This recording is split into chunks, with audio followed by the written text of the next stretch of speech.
जोड़ने की बात नहीं, वो वीडियो में जो जहाँ जिसको इंगित किया था वो मैं ही हूँ। मेरे को मालूम है डोटासरा जी की इस तरह की बातें करते रहते थे, पर क्या समझते हो लोकतंत्र में कोई किसी के अंगूठे के नीचे रह सकता है? ये जनता है, ये सब जानती है। मुझे उस पर कोई टिप्पणी नहीं करनी, पर अहम और अहंकार इन दोनों से मेरा सुझाव है जितना दूर रहा जाए।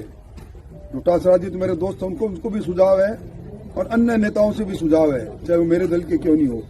ये घूमती हुई कुर्सी है लोकतंत्र में, जनता कुर्सी पर बैठाती है और जनता परीक्षण भी करती है, उसके बाद जनता ही फैसला करती है। इसलिए अहंकार में नहीं रहना चाहिए।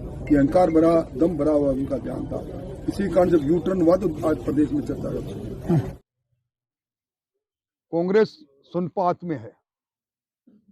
लंबे समय तक राजनीति करने वाली, सत्ता में रहने वाली कांग्रेस, राजस्थान की कांग्रेस इस दिल के टुकड़े हजार हुए, कोई यहाँ गिरा कोई वहां गिरा की तर्ज पर आज भी टुकड़ों में बंटी। उपचुनाव में कांग्रेस की सबसे बड़ी शिकस्त, और अब कांग्रेस के नेता जनता का कंधा ढूंढ रहे हैं। जिलों का पुनर्सीमांकन हुआ, एक वरिष्ठ रिटायर्ड आईएएस अधिकारी के एक कमेटी के द्वारा अध्ययन किया गया, मंत्रिमंडलीय उपसमिति बनी। पूरे राजस्थान में जनसंख्या, डिस्टेंस और भौगोलिक सांस्कृतिक परिस्थितियां सबको ध्यान में रखते हुए 7 जिले और 3 संभागों को हटाया गया। कांग्रेस उसका राजनीतिक फायदा लेने की कोशिश कर रही है, और सब जानते हैं कि पिछली बार जब विधानसभा का आखिरी सत्र था, मैं प्रतिपक्ष के नेता के नाते सवाल भी खड़ा कर रहा था।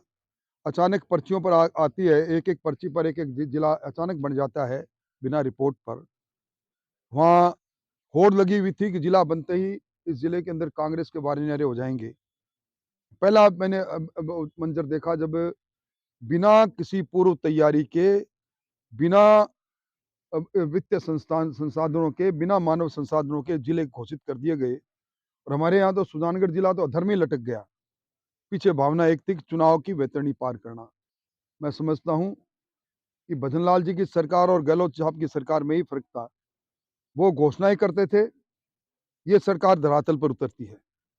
वो घोषणाएं करते थे, कभी स्मार्टफोन बांटने से लेकर और अनेकों अनेकों मुफ्त में बिजली, मुफ्त में पानी, नौकरियों की श्रृंखला, जबकि उन सब के साथ जो बजटीय व्यवस्था होनी चाहिए थी वो कहीं दूर दूर तक नहीं होती थी तो भी सिर्फ 2-3 महीने की।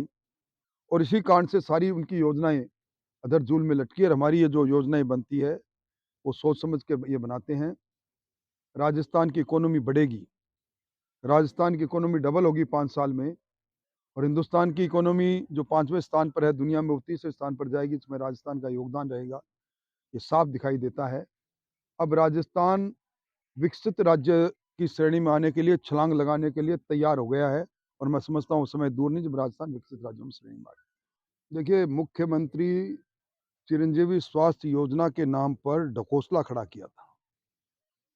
आयुष्मान योजना जो 5 लाख तक का लाभ पूरे देश के अंदर सभी उन लोगों को देती है जो हमारे यहाँ खाद्य सुरक्षा में चयनित है, उसका थोड़ा सा दायरा बढ़ाकर मुख्यमंत्री जी ने, गहलोत साहब ने 5 से 10 किया।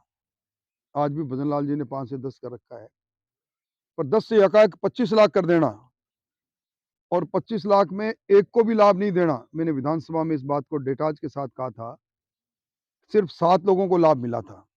इसका मतलब योजना का पीछे हेतु ये नहीं था कि लोगों को लाभ मिले, अब योजना के पीछे हेतु ये है कि लोगों को इसका लाभ मिले। बिना फैकल्टी के, बिना भवनों के महाविद्यालय खोल देना, महात्मा गांधी अंग्रेजी विद्यालय खोलना और उसमें एक भी टीचर अंग्रेजी का नहीं लगाना, स्कूलों की घोषणा कर डालना और उसके साथ साथ पदों का सर्जन नहीं करना, है पिछली सरकार का खेल था, इस सरकार का खेल नहीं है। ये सरकार यथार्थ पर चल रही है।